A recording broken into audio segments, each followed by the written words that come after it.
Another session where we tend to bring you what's making headlines. Once again, welcome. My name is Patricia Lukoma Mpango, and Dorothy Namyomba is already here with us on sign language. But first though, let's look at the top stories.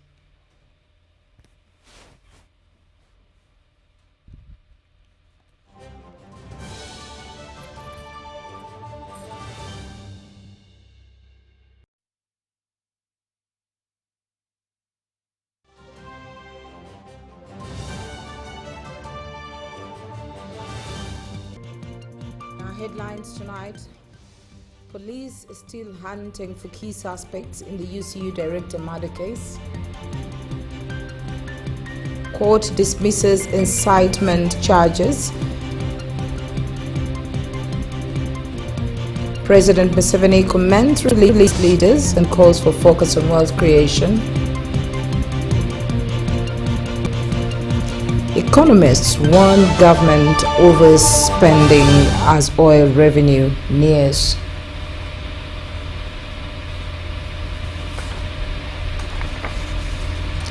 And into the news, Uganda's Vice President, Major retired Jessica Lopo, has Thursday afternoon arrived in Addis Ababa, the capital of Ethiopia, to present and represent President Yoweri Museveni at the 39th Ordinary Session to the Assembly of the Heads of State and Government of the African Union Summit. The high-level summit starts from February 13th to 15th, 2026. Now, upon arrival at Bole International Airport, the Vice President was warmly received by the Ethiopian Minister of Transport and Logistics.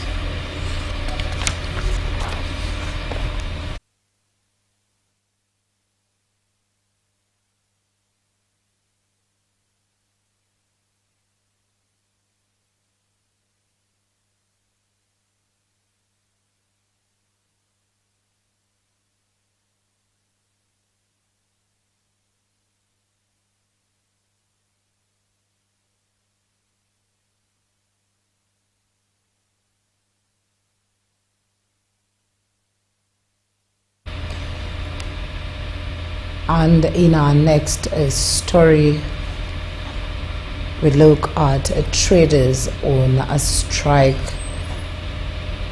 Well, the minister for Kampala and Metropolitan Affairs, Hajati Minsa Kabanda, has reiterated her directive issued last week ordering street vendors, border riders and tax operators with illegal stages to vacate the streets of Kampala. Despite the directive, many vendors remain on the streets, creating tension within the city. Associations and business owners operating in Kampala. Key issues discussed included continuous rate increments, alleged overcharging of electricity bills, and other operation concerns affecting traders. Involving many meetings with Prime Minister, Right Honorable Prime Minister Nabanja, but we thought that we shall get good results from the grievances we've been presenting to her. Asking her kindly to come and apologize to us as trade community and the traders as well. We are not brokers, we are traders, we have shops, we deal, we are paying taxes, we do each and everything. Vacate our shops. So I call upon Madam Prime Minister, Right Honorable Nabanj, to come on ground and get the facts and do some investigation about the thing that they have told her. Despite the engagement, traders' leaders expressed disappointment with how their grievances were handled. They accused some landlords of distancing themselves from responsibility, claiming that the affected traders are not their direct tenants. We cannot provide or give anyone money to work for us. Because the good thing, you as the government leaders, you are enjoying our taxes, but for us we are crying and you don't provide a good service to us which you are supposed to give us. We call upon the government agencies, we call upon the CIDs, we call upon the Attorney General to come and involve in our matters. Following the meeting, some trader leaders reportedly received eviction letters from their shops after publicly speaking out about the challenges and alleged exploitation they face. According to our payments as of today, we still have the running month, so the eviction letters are out of our line.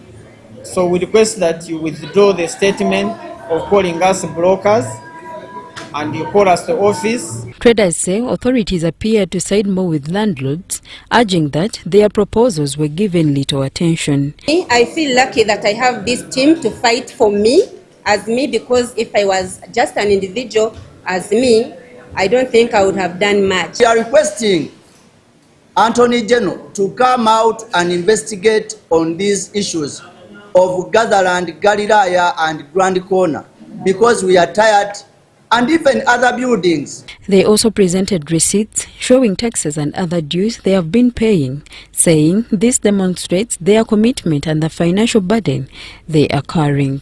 High time, you stop this habit, mainly Mr. Chitandwe, Mr. Tweke Rubega and other landlords.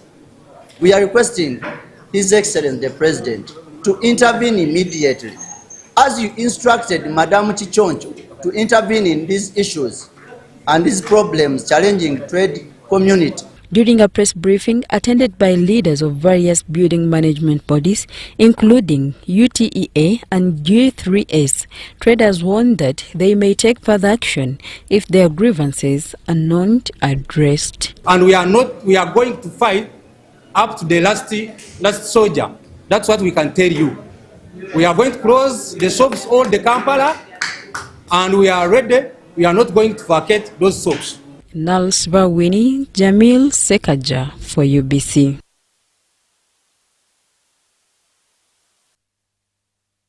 Court martial has officially resumed its operations, beginning with plea taking in several cases involving both civilians and officers of the Uganda People's Defense Forces. Let's hear more. The General Court Martial had suspended its activities following the Supreme Court ruling in the Attorney General versus Michael Kabaziguluka, which halted its operations on grounds that it had been functioning outside the Constitution and its jurisdiction. The Supreme Court directed the Office of the Attorney General to amend the UPDF Act to align it with the Constitution and clearly defined the court's jurisdictions, among other reforms. Following the amendments to the UPDF Act and the completion of the required legal processes, the General Court Martial has now resumed its work. During today's session, chaired by Brigadier General Richard Tukachungura, alongside other panel members, the court commenced with plea taking for 12 suspects charged with aggravated robbery and the murder of Munyandarazi Geoffrey Juma. On or around the 1st of December 2025, accused on Garden Inn, Cambodia, Central Division, Kampala City, by force, abducted Munyandarazi Geoffrey Juma against his will with intent that he may be murdered. Among those charged is Staff Sergeant Kalanzi Jotham, while the remaining 11 suspects were all civilians. Civilians, not every civilian will be tried in a military court. But for example, if a civilian commits an offense with a soldier, then that is an exceptional circumstance. He can be charged before a military court. And when you are charged is another. So even if you committed the offense in 2023, you have never been arrested, and you are arrested today, you cannot raise it as a defense that you cannot be charged before this court. In separate cases, Major J.B. Habyarimana was charged with 1 count related to interference with the due process of the law, while Kopolo Kauka Bernard pleaded guilty to 1 count of desertion from the army. On 12th June 2025, Brigadier General Richard Tokachungura emphasized that the court is now operating in accordance with the Supreme Court's guidance and the amended law governing its mandate. This is a reconstituted General Court Martial. 2 of my colleagues are lawyers. I am a lawyer. We all underwent interviews with the Judicial Service Commission. Chairpersons of the panels, each is qualified to be a High Court judge, and we met those requirements. Prosecution led by Gifted Nahabo informed court that investigations are still ongoing and requested additional time to conclude the inquiries. All the cases were adjourned to 26th February for mention. Speaking to UBC TV, Brigadier General Richard Tokachungura stated that the court is now better prepared than ever before to handle all matters within its jurisdiction, including cases that arose prior to the amendment of the Act. So when you have 3 lawyers trying 1 case, I'm very sure that you should expect much more than even you can expect outside in the civilian courts. So it is also cost-effective. Dispensation of justice is much faster. Instead of saying you will be calling a witness, maybe reaching here, it will be a problem. But once you go on the ground, the jurisdiction where an offense was committed, of course, it's not a field court. It's a court seated in a courtroom, but I believe evidence can easily be collected if it is there. He added that unlike other previous systems, the court will now handle cases on a weekly basis to ensure efficiency. Deborah Namamonde, Viola Nance Subuga, UBC News.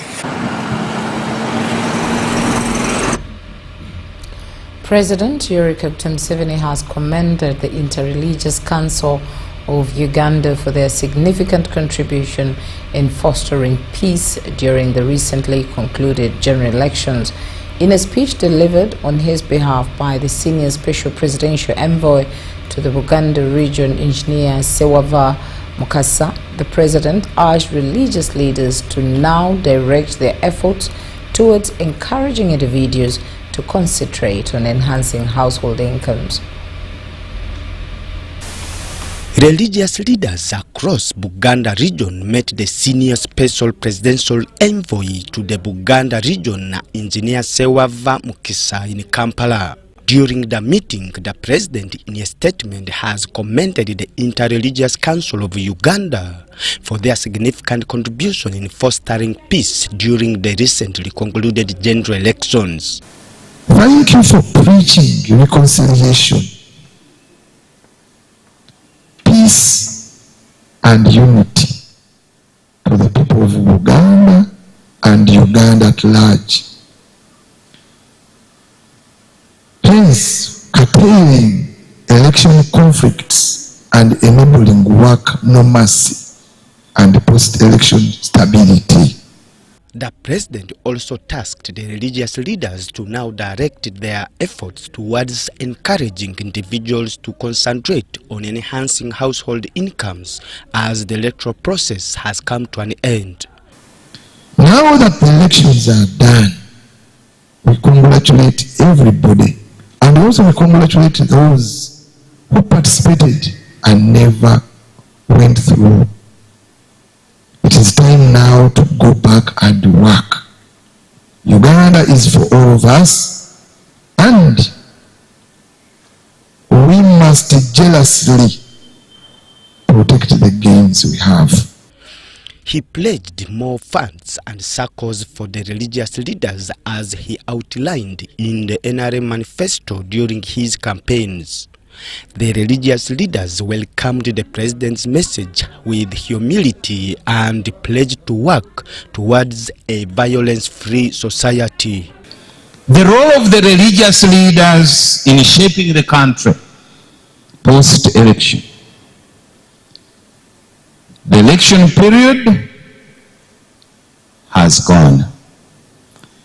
Now that the elections are behind us, the time has come to continue the sacred work of building our country. This work does not belong to the politicians alone. It does not belong to one party or one group. It belongs to every citizen. It belongs to us all. Philip Aguta for UBC News in Kampala. The National Resistance Movement, NRM Central Executive Committee, SEC, has been called upon to investigate allegations of misappropriation of funds allocated for the recent election period.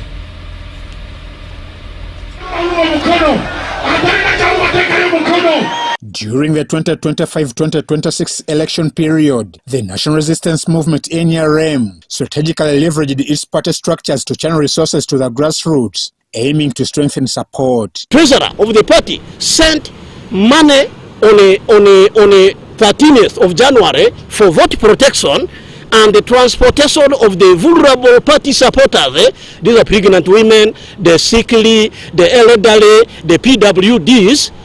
Every village in Uganda received 300,000 for that activity.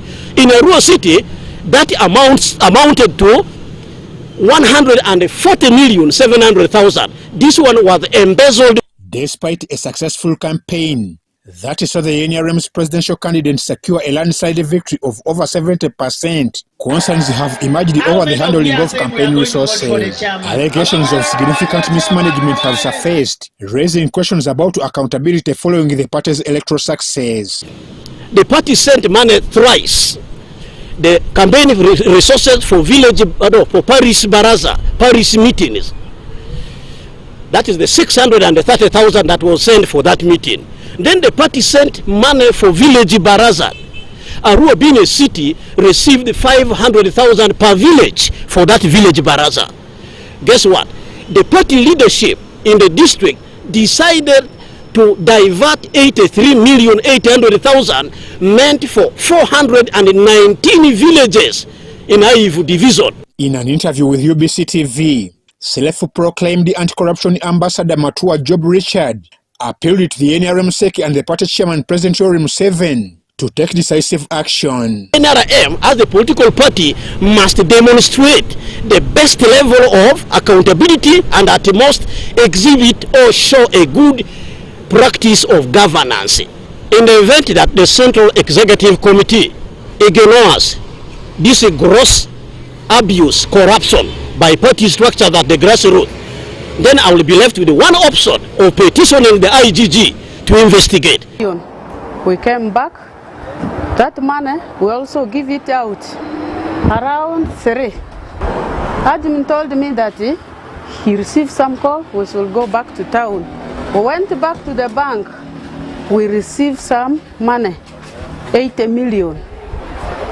So reaching here, I asked him, whom are we going to give this money and what is the reason? Admin told me, they just told us to give that money to those of ONC. These people, they concealed the information about the circular over this money to the entire DEC members. Each village was supposed to get 300 to hire border borders. This money was supposed to be picked by the sub-county NRM chairperson and the sub-county registrars. 20,000. It is unfair. It is unfair indeed. So they must account for this money. We need not to leave this issue out. If we are supposed to leave the issue out unattended to, which means we are promoting corruption.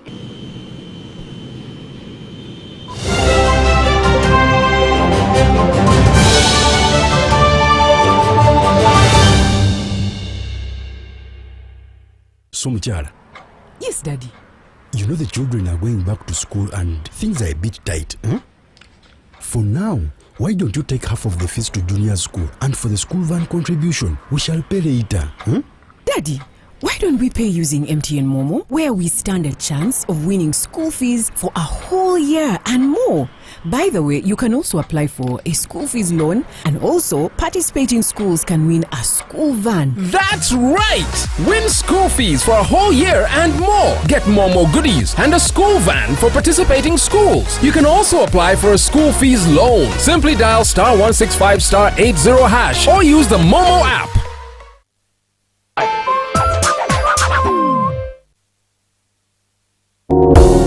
Every great cup of Uganda's coffee begins right here on the farm. Quality begins at harvest. Pick only red, ripe cherries because unripe cherries lower your coffee quality and income.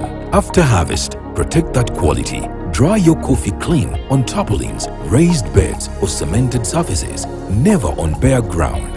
Spread your harvested coffee thinly. Do not heap it because heaping causes mold and destroys the quality. When you protect quality, you protect your income and Uganda's reputation on the global market. Uganda Coffee, quality you can trust. This message is brought to you by the Ministry of Agriculture, Animal Industry and Fisheries.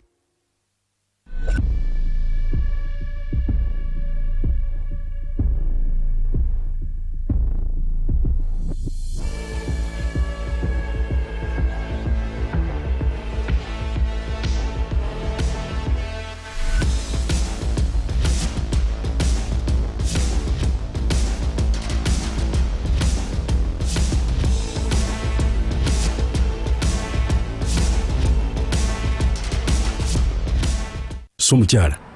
Yes, Daddy. You know the children are going back to school and things are a bit tight. For now, why don't you take half of the fees to junior school, and for the school van contribution, we shall pay later. Daddy, why don't we pay using MTN Momo, where we stand a chance of winning school fees for a whole year and more?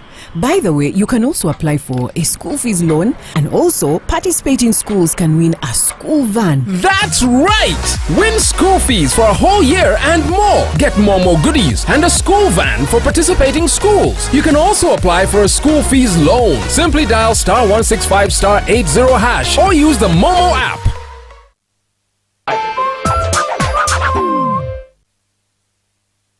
My question is, what is the difference between rental tax and income tax?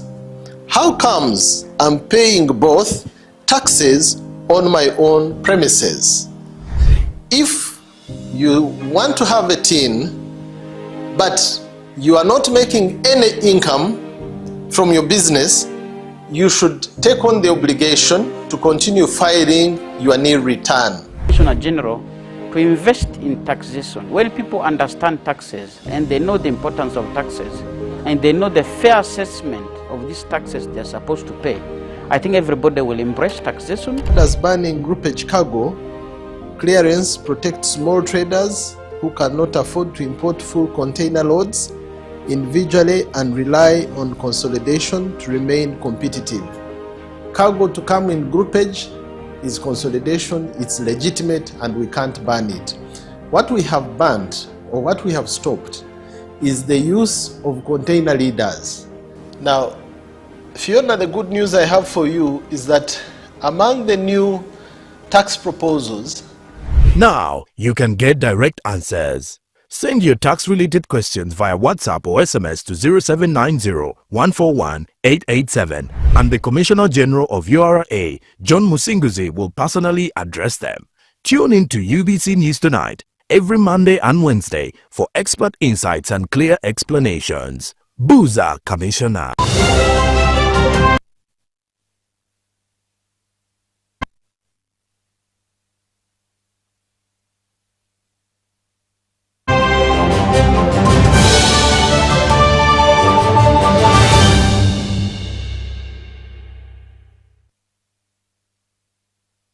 Welcome back from that short break. As we continue, Africa's future food security may very well depend on one resource many still struggle to access, and that's water. as the African Union rolls out its 2026 theme of the year, leaders placing water and sanitation at the heart of the Agenda 2063. It is not just for drinking and hygiene, but a lifeline of agriculture. Yet, across Africa, over 400 million people still lack water for their daily livelihoods. And for farmers, especially smallholders who produce nearly 70% of the continent's food, unreliable water means unreliable harvests. At the African Union headquarters in Addis Ababa, Ethiopia, the agency was clear. Addressing the press, Commissioner Moses Virakati described water not as a sectoral issue, but as a foundation for Africa's development. We are saying to member states, their budgets for water needs to recognize the importance of water for their development. And nowhere is this more evident than in agriculture. With climate change, intensifying droughts and floods, rain-fed farming, which dominates much of Africa, is becoming increasingly unpredictable.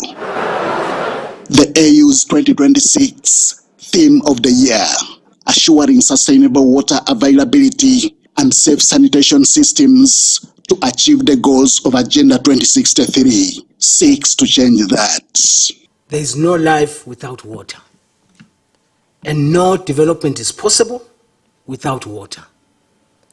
Water connects all development sectors, serving as an essential resource for agriculture, for energy, for industry, as well as the natural environment, which is a crucial source of livelihood for a significant portion of the African population. Africa faces an annual shortfall of approximately $30 billion to meet global water and sanitation targets. Without strategic investment in irrigation infrastructure, water harvesting, storage facilities, and efficient water use technologies, food insecurity will persist, which is why the AU Commission has now developed a roadmap focusing on governance reforms, political commitment, financing, partnerships, and capacity building. These will therefore be implemented at all levels across the continent throughout the year. In addition, the AU theme for 2026 complements other continental flagship initiatives to motivate action towards achieving the AU Agenda 2063 goal of environmentally sustainable and climate resilient economies and communities. The quest is to reduce waste, increase yields, and protect ecosystems, aligning with Africa's Water Vision 2063. We are saying, as the AUC, let us all stand up and support water development and management for the future of our continent. In a continent where agriculture employs the majority of the population, water security means food security, and food security implies stability. Henry Okrut, UBC.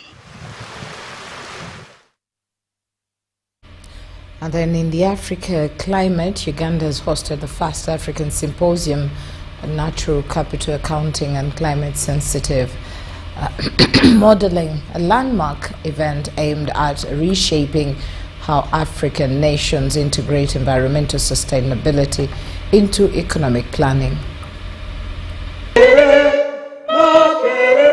Under the theme Climate-Sensitive Microeconomics, Rethinking Growth in Africa's Natural Resources, the high-level gathering focused on how governments can better measure and manage natural resources such as forests, water and minerals within national budgets and economic frameworks. Integrating climate risk and natural capital into our macroeconomic frameworks is not only an academic exercise, it is a massive de-risking strategy for private investment that is so much needed. The symposium supports the objective of the Pan-African Finance Ministers Forum for Climate Action and contributes directly to the Helsinki Principle 4 of the Coalition of Finance Ministers of Climate Action, which emphasizes integrating climate change into microeconomic policy and public financial management. It is in this context that natural capital accounting and climate-sensitive macroeconomic modeling become indispensable tools for policymakers. They allow us to better understand the true value of our natural assets, the costs of environmental degradation, and the economic trade-offs of policy choices. The Vice-Chancellor of Makerere University, Professor Barnabas Nawangwe, highlighted the critical role universities play in advancing research and developing models that guide evidence-based climate policy. He emphasizes that academic institutions must lead innovation and collaborative research efforts to support collective climate change mitigation across the continent. Our role is to do research and get information, get researched information to support policy development by government, to support even the implementation.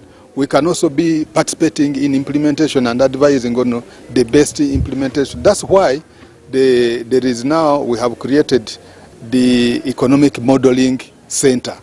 The Minister of State for Environment, Beatrice Anywa, underscored the importance of carbon credits as a tool to champion climate action while unlocking economic opportunities to African countries.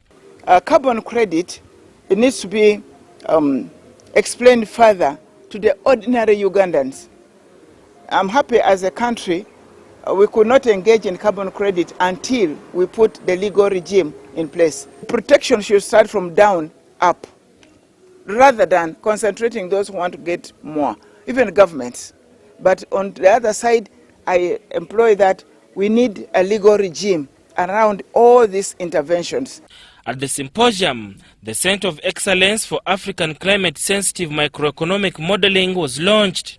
The center is expected to facilitate specialized programs and research in climate-related disciplines, equipping policymakers with the tools needed to align economic growth with environmental sustainability. The finance ministers was able to get us a fund to start a center of excellence for Africa climate-sensitive macro modeling. So it is a regional hub which is going to be funded through the coalition of finance ministers, and we are going to be funding especially the public officers, the planners, the finance officers on how to integrate climate concerns in their models. Saddam Mubale, UBC News, Kampala.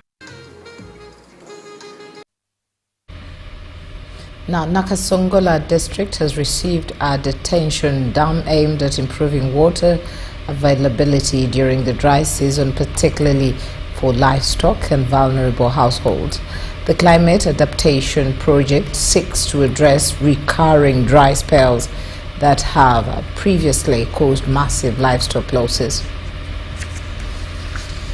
Our district has for years suffered repeated droughts, resulting in water scarcity, livestock deaths, and economic hardship among cattle-keeping communities. Handing over the project to the district. It's on this background that attracted the Japanese non-government organization, Community Empowerment Uganda, CORE, to start a climate adaptation project aimed at improving water availability during the dry season, especially for livestock and vulnerable households. So we have constructed one detention pond to secure at least 1.5 million liters for drinking water for the cattle.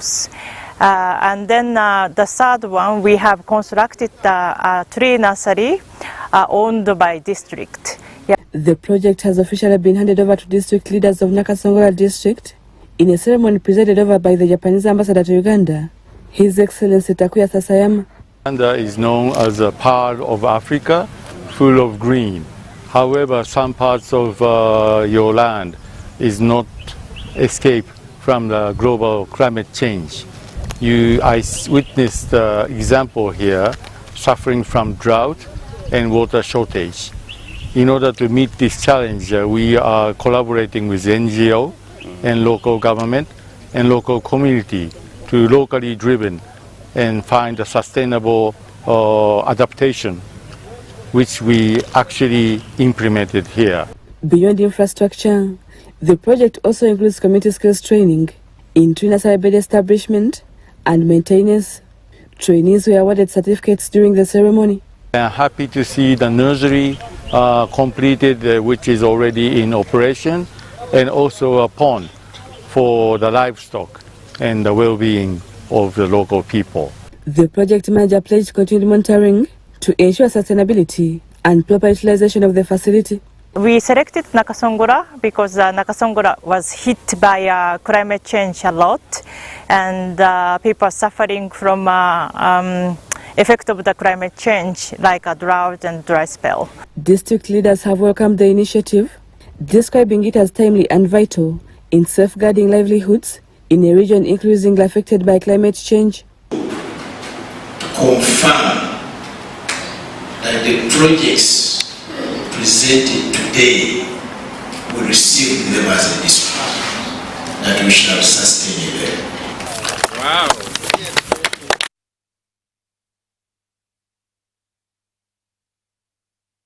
Now, the Chief of Defense Forces and Senior Presidential Advisor on Special Operations, General Misuse has praised the late Major General Francis Takira for serving the UPDF wholeheartedly and promoting peace in the country. Let's hear more in this report. Senior UPDF officials, other security officers, religious leaders, politicians and local residents gathered at Wiziwera Rutoma Town Council in Bara District to attend the burial of Major General Francis Takira.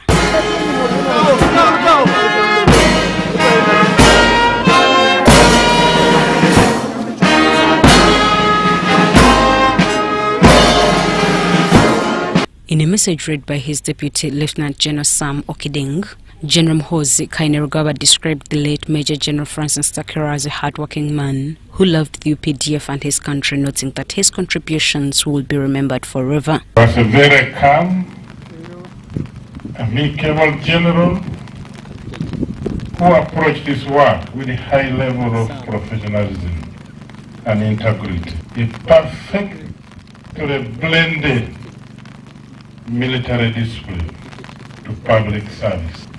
Major General Francis Takira leaves behind a legacy of sacrifice.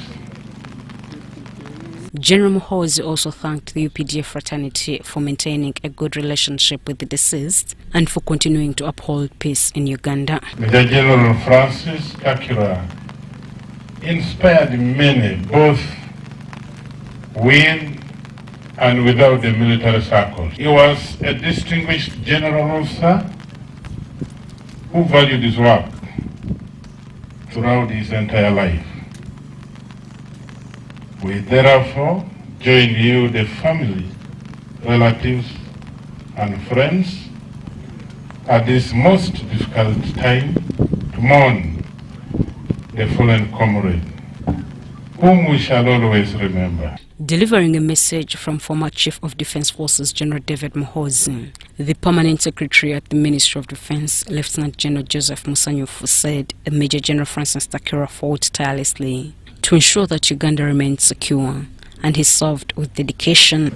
And his monumental contribution as one of the country's finest warriors. We do commend and salute him and celebrate him. He will be indeed greatly missed. I first met General Takira at Cadet School in 1988 at School of Infantry, Jinja. We formed the first large and longest homegrown officer cadet cohort of the National Resistance Army According to UPDF, Dr. Biamkama, Major General Francis Takira died after suffering from multiple ailments, including diabetes and high blood pressure, which later caused a stroke.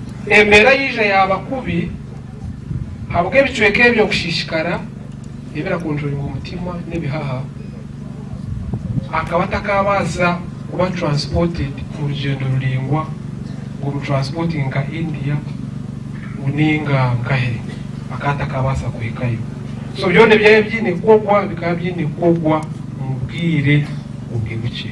Former Minister of Justice and Integrity Honorable Dr. Miriam Atembe, who is also a family member, thanked God for the life of Major General Francis Takira and prayed for his soul to rest in eternal peace. So we are here to thank God for the Kanjinja Kandavai family. Each village to Yaha, Elia village to Haria, Kuriwam Tembiavar, Kuria, Hona Shimwe, Numuendangu to Re, to Boroje, Hangan Yanga and Birebi. Madhura, praise the Lord. I'm not feeling proud of what? In Parliament, Esotkazamanazo, Ogunumureva, on this Akarinye, on this The Bishop of West Ankole Diocese and head of the family right, Reverend Johnson Tunomjuni, thanked the government for consistently promoting Major General Francis Takira through different ranks. Thank you, and I want you to take my heart appreciation to His Excellency the President. Of course, through the ladders, as protocol dictates, that you take my sincere and our sincere appreciation. We actually are beholden when it comes to appreciating you, and so I thank you. The children of the late Major General Francis Takira thanked the UPDF, but expressed dissatisfaction over not being allowed access to their father during his illness. I just want to see him from a distance. Imanate that I realize Imbabuza, it is even alive. Bodyguards Vashika. Do you have any bit of humanity? I have spent with, and I saw my dad like a month ago. Major General Francis Takira was accorded a 13-gun salute.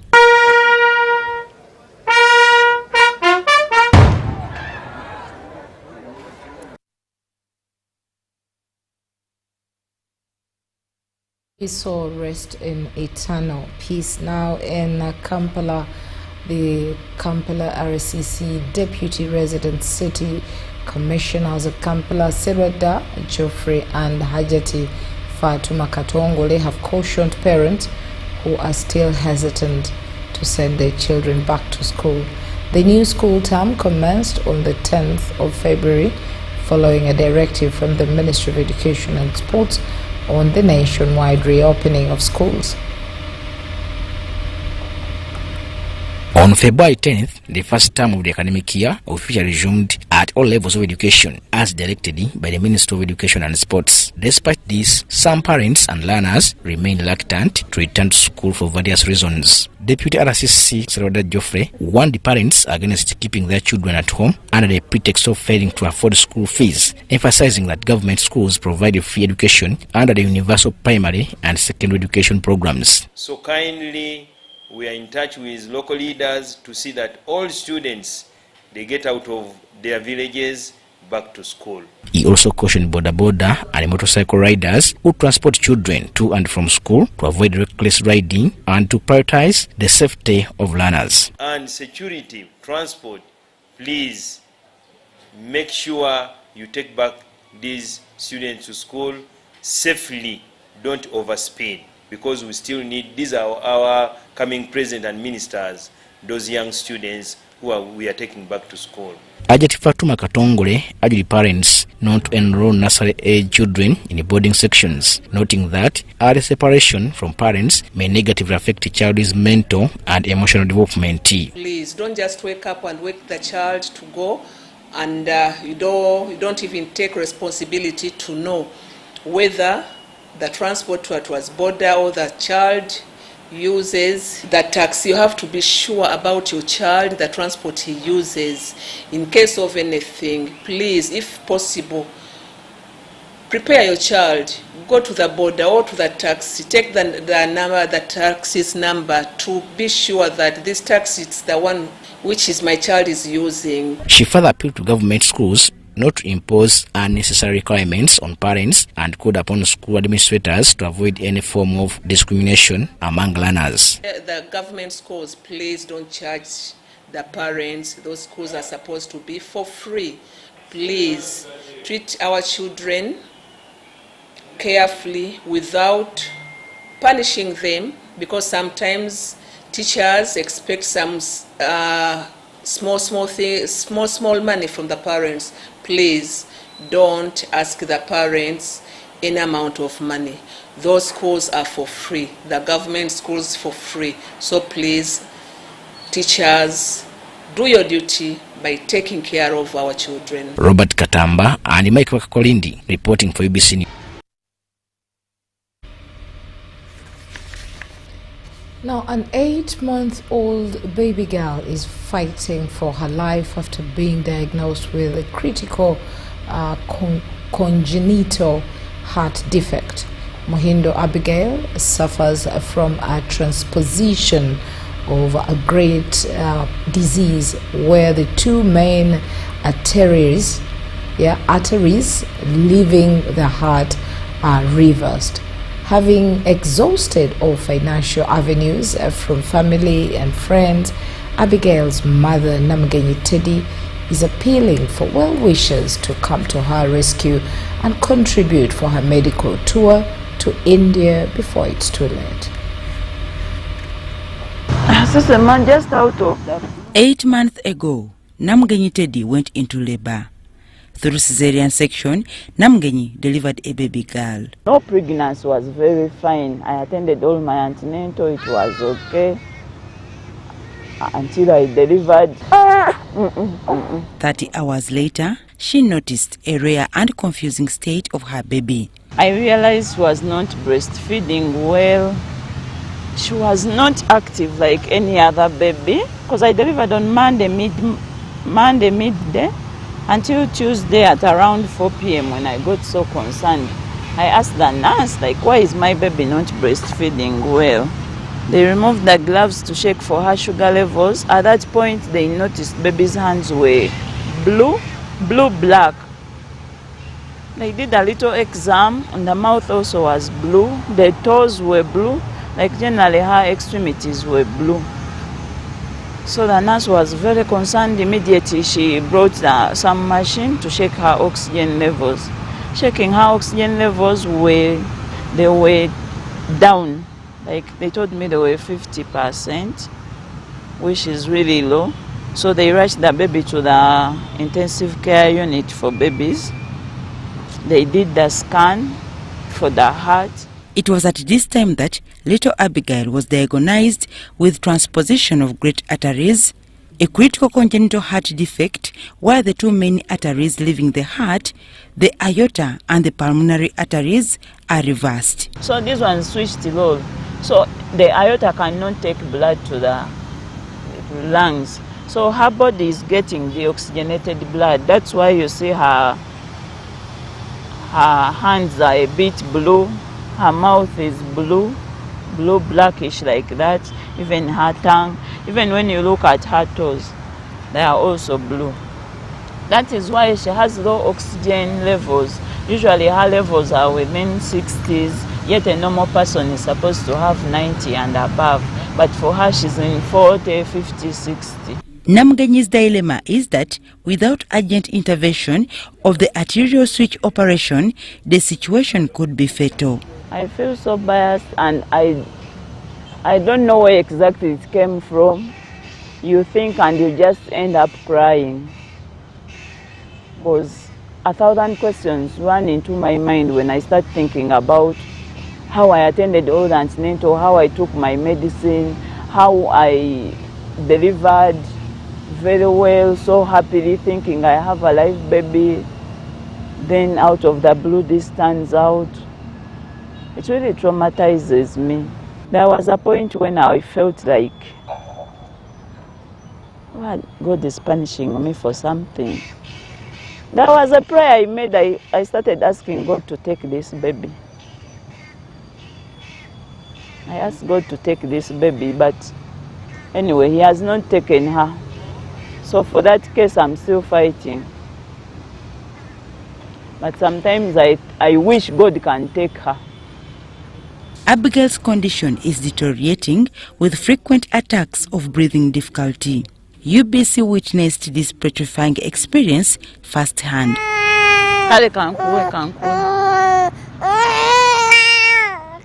Kubanga katijukira kiri ekituli kye baagaziya buli lwakula ennyama naye ekula efunda so kigenda kikendeera kozinjuka bwe bamulongoosa bakiteeka ku 11 millimeters. Last scan gye twakola yalaga kiri ku 6.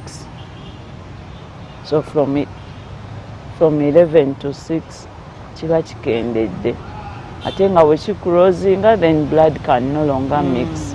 Now Abigail's mother Namgenyi Teddy is urgently seeking 25 million shillings to take her baby to India for surgery. My humble appeal to the people out there to help me raise this money, because I love my baby.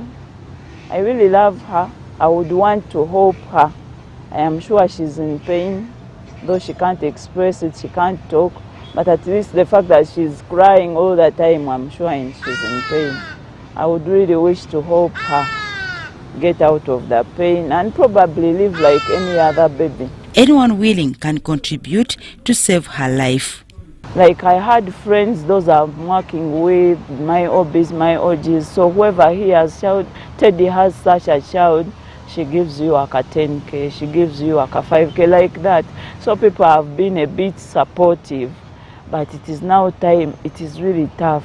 I can no longer call anyone to ask for support. My number is 0788 445273. That is MTN, and Airtel is 0706 50 3766. And my name is Namgenyi Teddy. Dorcas Kimono, UBC News. Mama.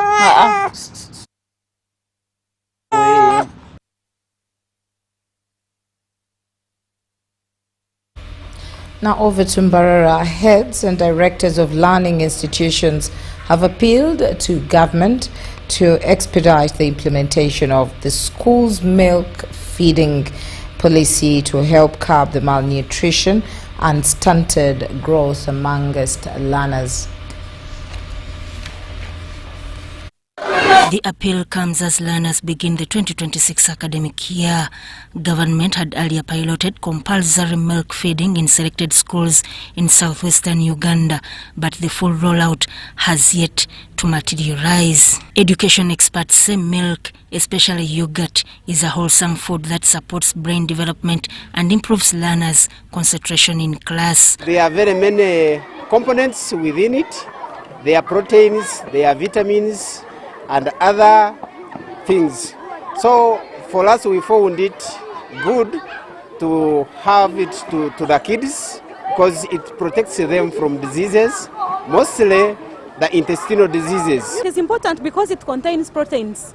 It is more of milk and therefore with high level of protein content and some fats responsible for growth, especially for child growth. School administrators argue that once the policy is formalized, it will be easier to guide parents to include milk on their children's school menu. Like we students, when we don't have energy, you can go to the canteen, buy dairy top yogurt, you get energy right away. In case even if you have a little bit of ulcers, trust me, yogurt will make that disappear. Another thing to boost my brain. I take milk to boost my brain. I'm taking milk because milk contains almost all food values so that I can grow healthy, I can become fat and be a nice person. Although government is yet to pronounce itself on the progress of the policy, schools that have embraced milk feeding report positive results. From day one we started the program, I can see that there is improvement in their health. They are looking good, and for milk, I can say that it is a good component that helps one's health. Then for the skin, they are looking good, And when you look at even the performance in class, because of the milk, I can see that improvement. There is an improvement in the performance. Milk processors have also reduced fat content and introduced small, affordable yogurt packages to make products accessible to more learners. But why I like Lakeside Top Dairy products is they pack in different quantities so that people can afford. Like there is the one of 500. So those who come from raw family background can opt for the cheaper one that is at 500. Nutritionists say the policy would boost learning capacity, noting that Uganda's per capita milk consumption stands at 64 litres, far below the 200 litres recommended by the World Health Organization. For UBC News, I'm Sudat Kaye and Ambrose Muhumuza.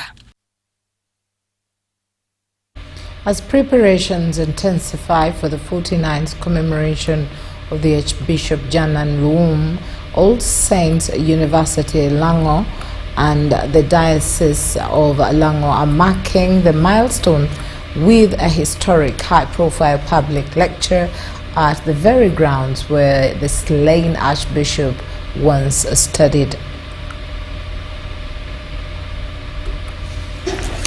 In 1942, a young Janani Luwum walked out through the gates of what was then Canon Lawrence Teacher Training College in Boroboro in Lira after completing his teacher training course. Canon Lawrence campus, where Janan Luwum studied, but also later he was chair board of governors when he became the bishop of the Northern Uganda Diocese. Over 8 decades later, the same institution, now campus of All Saints University Lango, under the Diocese of Lango, is preparing to host a landmark public lecture in his honor. There are many young people who do not now remember or even know about him, but also to bring to light his legacy and lessons by which we learn and can live as a nation. And we invite all of you to come to this public lecture. The lecture, scheduled for the 14th of this month, is part of the activities leading to the 49th memorial service of the former Archbishop of the Church of Uganda, Rwanda, Burundi and Boga Zaire, who was murdered in 1977 during the reign of Idi Amin.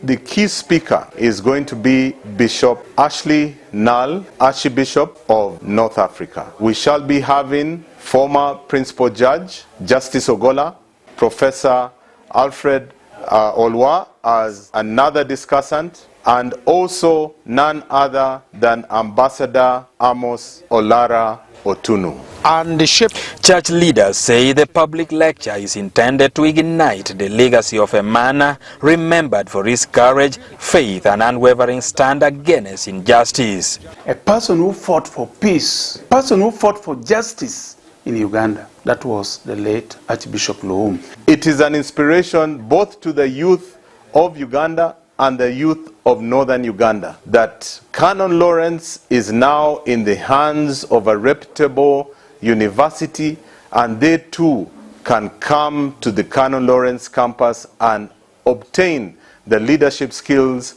that the leaders who have gone before us have actually exhibited in transforming and making Uganda a better place. Meanwhile, over 40-foot pilgrims have already set off from Lango Diocese in spiritual preparation for the memorial service. The Bishop of Lango Diocese, Professor Alfred Olwa, says preparations are in high gear. We have sent missionaries to every parish in Kitgum Diocese in terms of archdeaconaries. So there is door knocking of the gospel which is going on. This year, Lango Diocese alongside West Lango has been chosen to lead the national memorial celebrations. Edi Ulwa, UBC News. The Member of Parliament for Soroti City East, Herbert Rico, attributes his recent win in the Gwere County parliamentary seat to the development of politics. In a one-on-one interview with UBC's Daniel Mugoya, MP Rico reveals how his political contribution in both former Soroti municipality and Soroti city earned him a straight win in the Gwere County. In Soroti. Herbert Edmond Ariko, the current MP for Soroti City East and MP-elect for Gweri County, has ended the NRM's decade-long struggle to reclaim the constituency. A former FDC legislator for Soroti municipality, Ariko says his political journey has been shaped by lobbying for Soroti's city status and pushing for socio-economic transformation. So one of the things the Soroti people may miss is a leader that selflessly gives in. For purposes of the future, I had a dream that the Soroti Sports Arena would be transformed and constructed into a modern stadium which is equipped with, together with other social economic amenities like a hotel, like a trading center.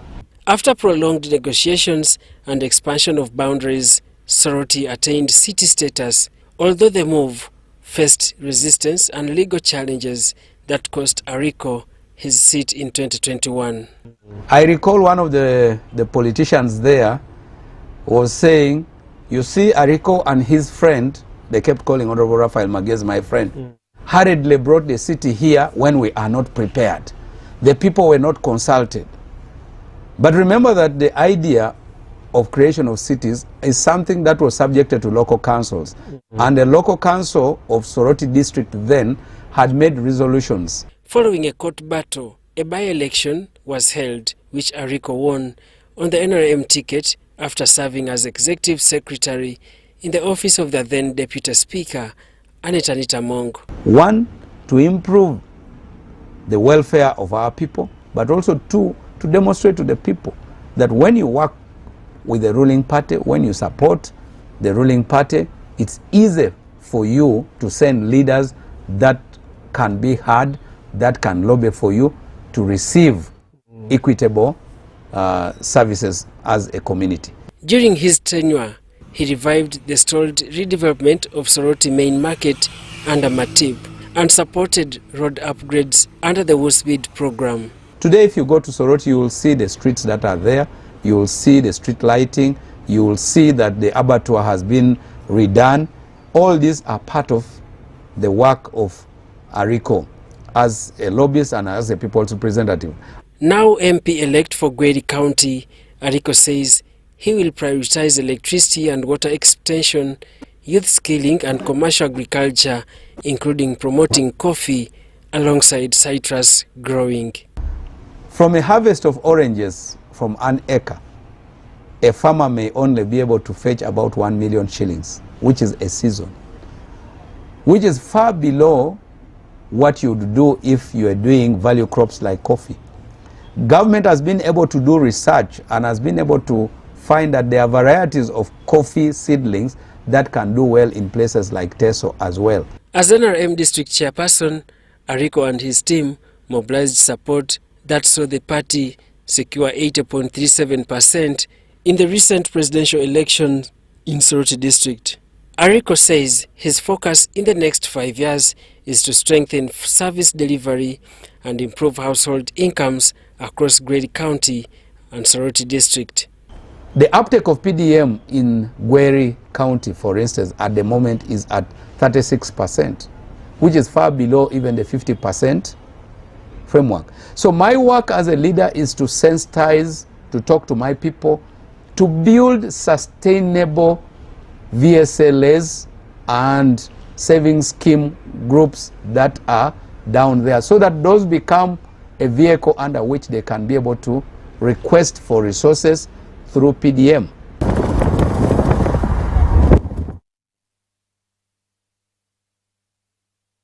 Well, that's all we had time for. Thank you once again for sticking with us. My name is Patricia Lukoma. Mpango Dorothy Namyomba has been with us on sign language. It's a good night from us.